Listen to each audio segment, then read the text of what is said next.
Hi. பொதுவாக நமக்கெல்லாம் ராகு கேது பெயர்ச்சின்னா ஒரு அச்சம் இருக்கும்.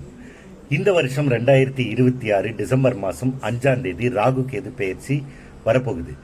கும்பராசியில் இருக்கிற ராகு மகர ராசிக்கும், சிம்ம ராசியில் இருக்க கேது கடகராசிக்கும் பெயர்ச்சி ஆகுறாங்க. இப்படி பெயர்ச்சி ஆகிற ராகுவும் கேதுவும் விருச்சிக ராசிக்காரர்களுக்கு என்ன மாதிரியான நற்பலன்களை கொடுப்பார்கள் அப்படிங்கிறத பார்க்கலாம். வாங்க பார்க்கலாம்.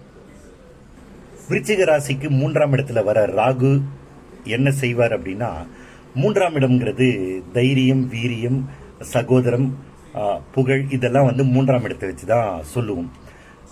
இந்த நேரத்தில் உங்களுக்கு தைரியம் அதிகரிக்கும், உங்களுடைய வேகம் அதிகரிக்கும், உங்களோட முயற்சிகள் அதிகரிக்கும். இதுல எல்லாம் உங்களுக்கு வெற்றி கிடைக்கும். அதுதான் முக்கியம். உங்களோட நீங்க என்ன முயற்சி பண்ணாலும் அதுல உங்களுக்கு வெற்றி கிடைக்கும். அதனால நீங்க முயற்சி பண்றத விட்டுடாதீங்க. அது எது சார்ந்து இருந்தாலும் ஓகே. புதுசா தொழில் செய்யணும்னு நீங்க முயற்சி பண்ணாலும் முயற்சி பண்ணுங்க. இல்ல வேலையில மாற்றம் வேணும்னு நினைச்சீங்கனாலும் முயற்சி பண்ணுங்க. உங்களுடைய முயற்சிக்கு உங்களுக்கு பலன் கிடைக்கும். அதே நேரத்தில் நீங்க செய்யற வேலையில உங்களுக்கு நல்ல பேர் கிடைக்கும். ஏன்னா முயற்சி எடுப்பீங்க, அது திறன்பட செய்வீங்க, அதுல உங்களுக்கு பெயர் கிடைக்கும்.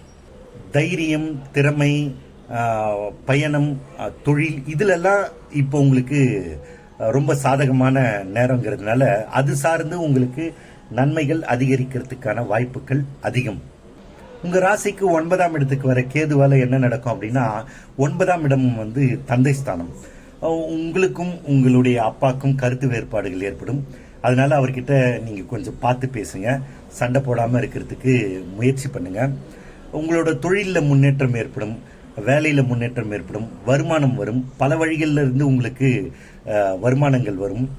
இதெல்லாம் உங்களுக்கு ரொம்ப சாதகமான நேரம் அப்படிங்கிறதுனால அதை சரியா பயன்படுத்திக்க பாருங்க.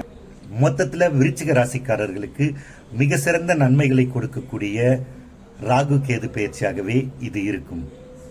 வணக்கம்.